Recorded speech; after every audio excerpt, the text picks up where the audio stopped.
Today, ang gagawin natin, papakita namin sa inyo at ituturo namin sa inyo yung mga therapy na ginagawa para sa back pain. Kung ito'y masakit, lagay mo sa gitna or pwede rin mismo sa masakit na area. Okay?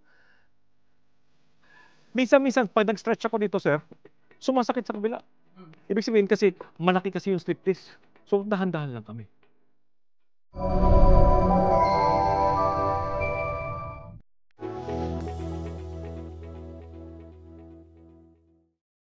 Kumusta mga kababayan? Welcome sa isa na namang episode ng Medico.ph. As usual, ito si Glenn, ang inyong Managing Director, and our Medical Director ay si Dr. Anthony So. So isa sa mga pinaka na-view na videos namin sa 6 or 7 months namin na nagsushoot ng mga videos ni Doc, yung episode natin tungkol sa pananakit ng likod.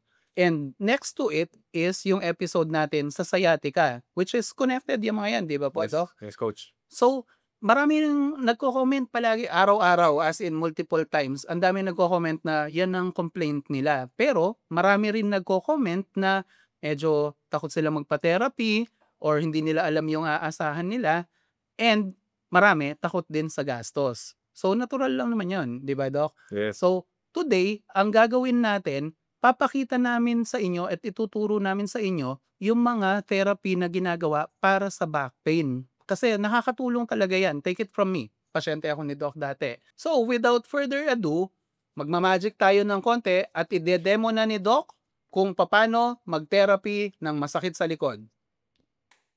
Good day. May bago tayong import ngayon, si Sir Eric Robrigado. Siya yung senior staff ni Sir Glenn Dimandal. Siya lang ang naman ang pinaka-ano daw, sir? Siya ang LeBron James Yun. ng football dito sa San Fernando. Ewan ko lang kung pinakamagaling, pero sigurado, pinakamatanda. Ay! Tapos, marami kasing injury. Motorcycle injury, soccer injury. Kaya nga ngayon, iti-therapy natin si Sir Eric. Okay? Okay. So, unang therapy natin, ide-demonstrate natin kung anong ginagawa ni Doc sa mga pasyente na laging masakit ang likod. Okay. So, ngayon, nagko-complain kasi si Sir Eric ng back pain, kumukuryente, pababa. E di mukhang may slip disc siya, kaya nga nagkaroon ng sciatica. Okay? So, yan ang gagawin natin, therapy natin yung likod. Pero unang-unang tatanungin dapat natin, number one, syempre, baka may pacemaker siya. Ang dami nang kasi may pacemaker sa pasyente natin. Eh pag linagyan natin ng kuryente, na masarap ha, baka tumigil ang puso nila. Kaya nga palagi kung may pacemaker, bawal to. Okay? Then, ngayon, tatanong mo rin kung may diabetes ang pasyente. Kung may diabetes, yung warm compress natin, kailangan hindi ganyan kainit kasi ang daming napapaso na ngayon. Okay? Okay. So, kung masakit, minsan-minsan, hindi niya kayang magdapa. Pwedeng mag-sideline, walang problema. Okay? Pero siya, mukhang hindi naman ganyan kasakit. Ito. Uy. Ito yung na-mention ni Doc na TENS machine. Sabi nga niya, pang kuryente. Pero hindi yung masakit na kuryente. Masarap na kuryente, parang minamasahe. Unang gagamitin natin, yung tinatawag na TENS machine. Yung pang kuryente nga. So, itong particular na model na to, kung curious kayo, nabili namin siya mga halagang 3,400. Kung tama alala ko mga nandun, 3,435. Branded pa yan, ha? Branded ito. Yung brand niya, yung Omron. Okay. So, ako, medyo tiwala ako kay Omron kasi yung mga BP monitors niya, yung pang blood pressure, okay. Tapos sabi nila, sa mga kakilala ko lang, na-recommend nila na TENS machine, okay din si Omron. So, basic features nito, pwede siyang gamitin sa maraming parte ng katawan, balikat, siko, leeg, likod, legs. So, marami siya. Yung mga mas basic kasi sa bandang upper body lang ito, maraming gamit. And secondly, hindi pa ito decharge. Yung decharger kasi nasa bandang 5,000, di ko na kaya. Ito, yung bandang nasa 3,000, AAA battery ang ginagamit niya. So, marami siyang mode. To discuss further paano ginagamit to, turn over ko muna kay Doc. Coach, so, Sir Eric, okay ka ba dyan? Okay. Okay. So, ngayon, tatanong natin kung saan yung masakit. Saan yung masakit po, sir? Okay, good. So, ditong area. Ngayon, ang mode nito, tatanggalin mo muna to. Okay? Tsaka, kakabit mo. Kung ito yung masakit, lagay mo sa gitna. Or pwede rin mismo sa masakit na area. Okay? Usually kasi, ginagawa natin, dalawa. Ito yung spinal cord, gitna. Huwag sana. Baka nakakatakot kasi yung current umiikot eh. baka tumama sa spinal cord. So, pwede kuwari ito at yung isa bandang dito. Okay? Gano'n lang. May Then, patikit po yan. may or yung mga iba kasi medyo high-tech 'to, may mga iba pad lang, minsan naglalagay kami ng tubig or yung gel. Yun mas ngayon may pad na sila. Then, ang 'pag gano'n is on-off lang, on. Then, maganda 'to, titingnan mo may mode 'to, titingnan mo kung saan yung masakit, tapos meron pang kung masahe mode or, kneading mode, ang daming mode, okay? I-explain natin sa 'yan, kay Sir Eric. Sir Eric, ngayon maramdaman mo yung kuryente, okay? Pero before this, okay, lalagyan na natin para isahan na lang yung warm compress. Ito, electrical 'to. Usually sa hospital meron kaming mga hot moist pack na nilalagay namin sa hydrocollator pack na may kumukulong tubig, lalagyan namin yung, moist pack, then tataas namin, lalagyan namin ng mga towel, then ilalagay ganito. Pero 'to, puwede rin kahit na electrical, puwedeng-puwede, okay? Kung curious kayo kung saan namin nabili 'to, Shopee lang 'to.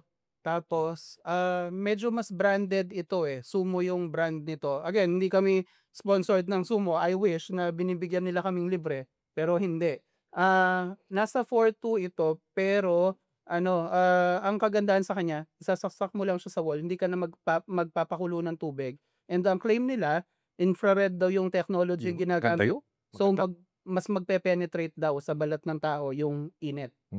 Yung infrared kasi, umaabot ng 1 inch or more sa balat pumapasok, good. So, ngayon, o-on muna natin itong, TENS machine sa loob niya. Papakiramdaman ni Sir Eric. Sir Eric, tataasan ko na ha. Ngayon, may maramdaman ka na kuryente? Wala pa, okey.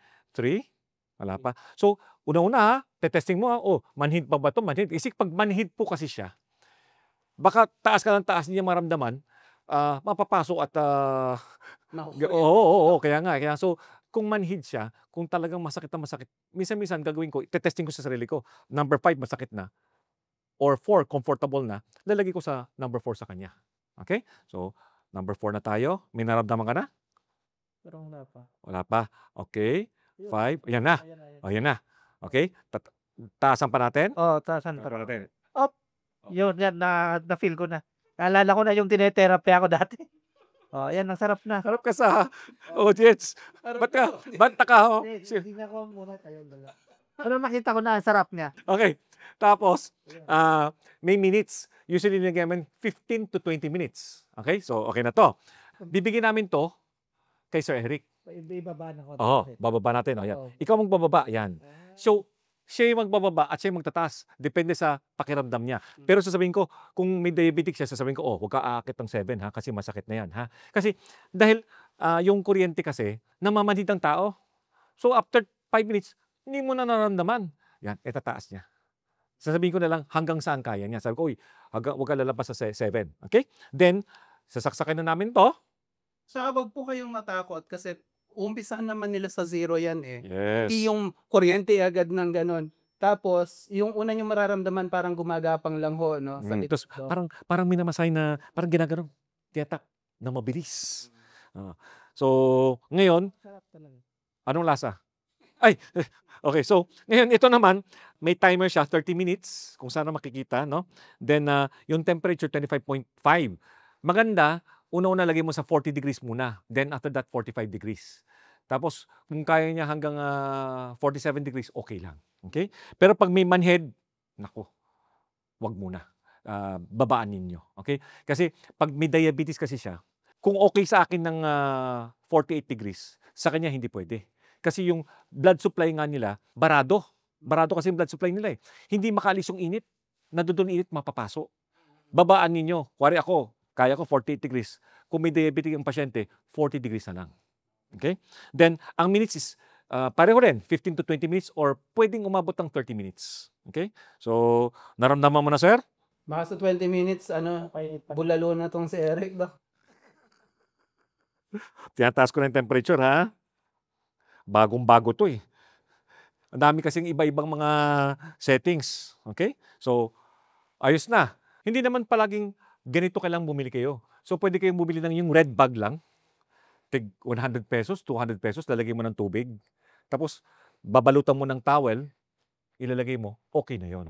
Pero siyempre, minsan-minsan, hindi tumatagal eh. Minsan-minsan, 10 minutes lang, okay na, lalamig na. Kaya nga, kukuha ka pa ulit ng isa pang batch. Okay? Sa butika lang makakabili ho kayo nun. Para siyang makapal na goma. Yun.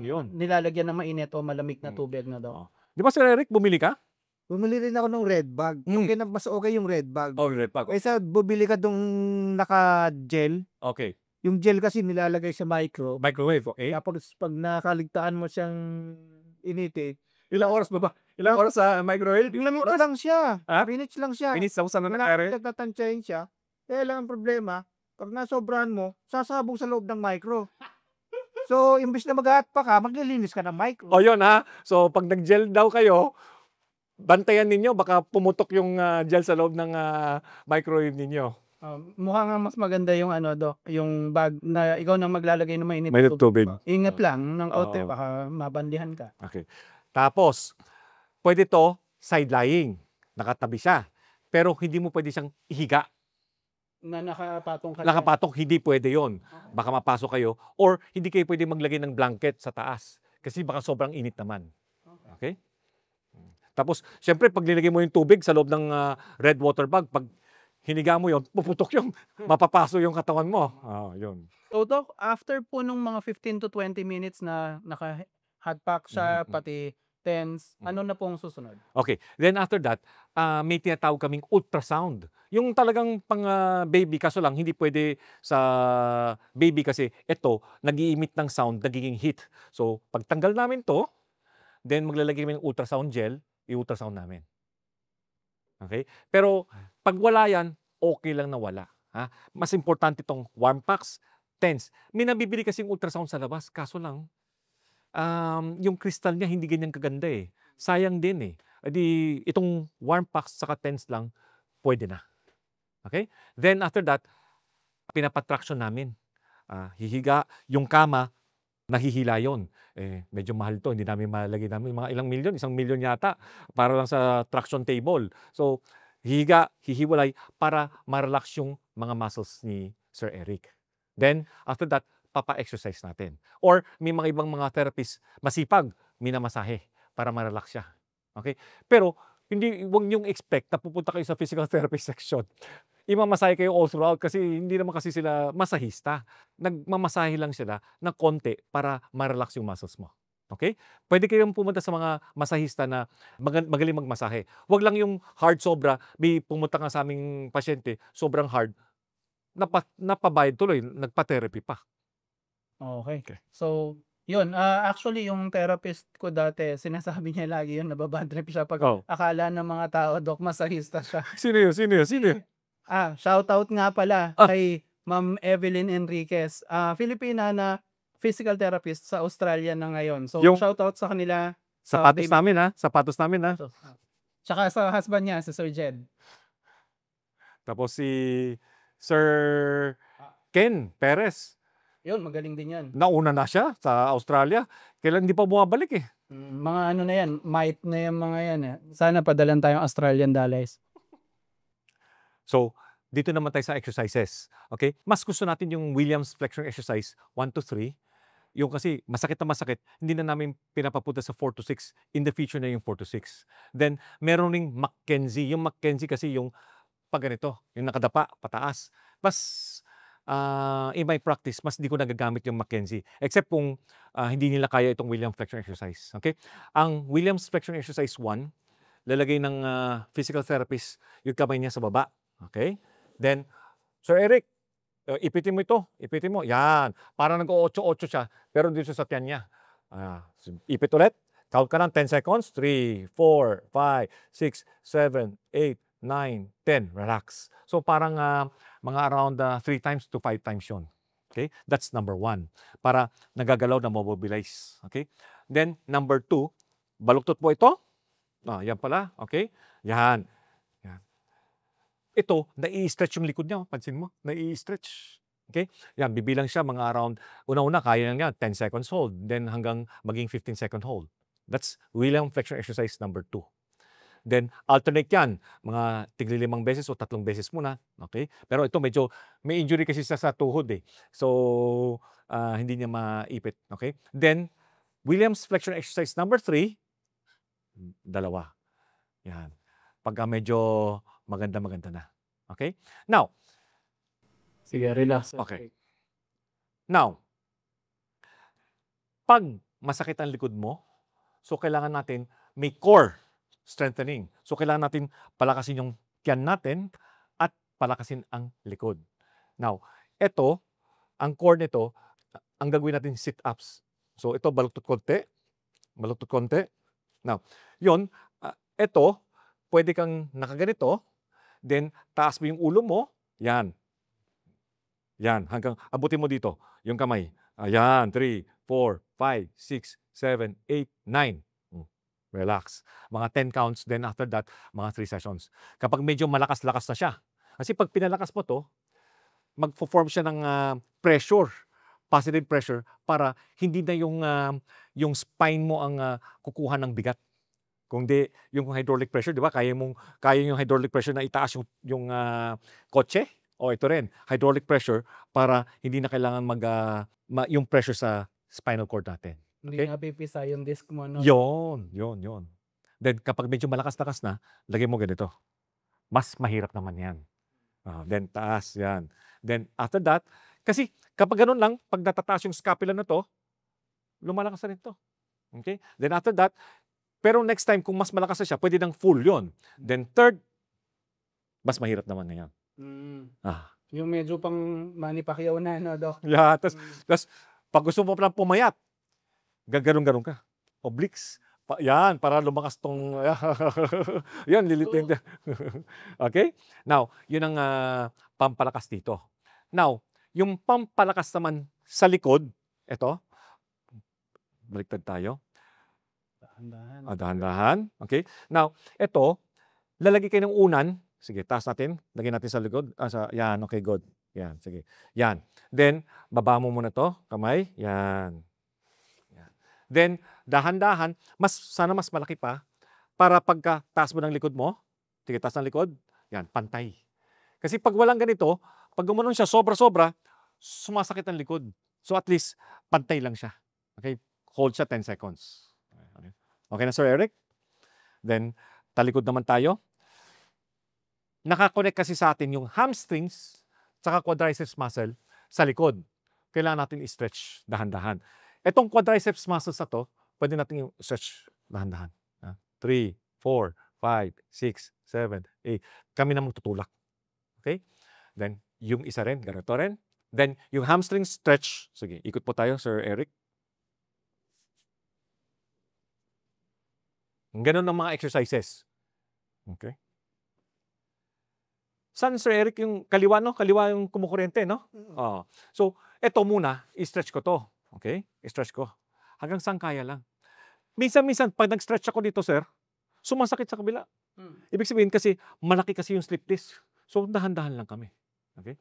Then ito yung injured din, may sciatica dito. So, pag in-stretch namin dito, wag sobra. Kasi pag yung nerve niya, sugat na nga eh. I-stretch mo pa, masakit, di ba? O hindi lalong hindi mo gagaling yung ugat niya. So, hanggang saan kaya lang niya. Kasi may mga iba dahil sa sakit, nakabalutot na ganito. Yan ang pinaka-komportable nila. Ang problema, tatay ang hamstrings. So next time, nakabalutot na lang siya, contractures ang tawag natin doon. Okay? After stretching, kailangan nating strengthening. Palakasin natin ang quads saka hamstrings. Pag strengthening ng quadriceps, ganito. Sa wall ka, tapos bababa. 5 seconds or 10 seconds hold, tapos aakyat. Parang yung parusa sa mga estudyante nung araw na Doc squats. Tama. Para saan to? Dalawang dahilan to. Number 1, papalakas natin yung quadriceps natin. Pangalawa, para turuan ka, pag nagbubuhat ka, hindi pwede ganito. Kailangan, kasi pag nakaganito ka, yung lahat ng bigat na dito sa mga muscles mo, lalong sa sakit, dapat sa quadriceps muscles mo tatayo. Maraming nagko-comment sa atin na ganyan nadali yung likod nila. Yes. Bubuhat. Tama. Okay? So, then, para ma-strengthen mo yung hamstrings, ikot po tayo, sir. Ngayon, maglalagay tayo ng mga pabigat dito, weights, tapos balutot mo yung tuhod mo. Ayan, sige, balutot, 3, 4, 5, 6, gano'n, para lumakas yung hamstrings. Okay po? Ayun na. Okay. So, yun po, again, hindi kailangan maging magastos na Yes. therapy tsaka ng pagpapagaling ng likod nyo. Unless na lang na malala talaga yung kailangan ma-surgery na kayo. Pero yung pagpapa-therapy, minsan Dok, may mas kung namamahalag ba sa ospital, maraming PT na nag-o-offer ng home service, 'di ba, Yes. Dok? Usually lower ng konti. Pero mahalaga kasi ipatingin mo muna sa rehab doctor kagaya ni Doc para siya yung magse-set ng program niyo, 'di ba, Doc? Ngayon kung hindi niyo na kaya yung cost nung mga physical therapy session sa bahay, sundan niyo lang yung sinabi ni Doc. Sabi nga niya, hindi naman kailangang yung mahal na TENS machine na branded, meron din nabibili online sa mga online stores natin 'yan. Although, siyempre iba yung branded. Quality. Mas matagal. Tsaka yung quality ng kuryente nila, Mhm, 'di ba, mhm. Doc, mas precise. Tapos you also have yung heating, hindi naman kailangan ng electrical. Yung advantage ng electrical kasi, hindi ka mag-iinit ng tubig, hindi ka magma-microwave ng pumuputok, tapos hindi ka mababandihan kung nagkamali ka sa paglalagay. Tama. Tsaka kontrolado mo ilang degree. Yes, Doc. yes. Pero siyempre 4,000 is 4,000, 'di ba? Kung wala pa tayo sa ganung level, yung mga bags na nalalagyan ng tubig, okay na 'yon, 100, 200 pesos sa busika. And yung exercise, siyempre, libre lang, 'di ba? Okay. Then, may nagtatanong sa amin, kunyari, ilang beses magte-therapy? Usually, 3 beses sa isang linggo, 2 hanggang 2 linggo hanggang 1 buwan ng pagte-therapy. Tapos, fa-follow up sa amin. Now, may mga iba kasing pasyente, magte-therapy siya, tuloy-tuloy, 3, mga tuloy-tuloy siya. Tapos after that, titigil na. Kasi sila na lang gagawa, di ba? Ang gawin natin minsan-minsan, kunwari, ang ginagawa niya araw-araw. So, ang gawin natin, bawasan natin, gawin natin 2 beses para magkaroon ng spacing at pacing. Bakit? Kasi hindi naman kakagad, kahit na 2 beses ka mag-therapy sa isang araw, hindi naman gagaling kaagad. So, kasi nag-heal kasi, matagal ang healing eh. So, ang gawin ninyo, spacing na lang para makatipid rin kayo. Okay. Super dami nating natutunan ngayon. Medyo longer than usual yung video, pero punong-puno ng impormasyon. Siyempre, hatid sa inyo ni Dr. Coach Anthony. Len. Well, and siyempre, ang aming special guest, No. Sir Eric. So, in behalf of my not partner in crime, partner in health, Dr. Anthony So, and siyempre, ang ating volunteer, si Sir Eric, magpapaalam muna kami. Stay happy, stay healthy, and see you sa next episode. Bye-bye!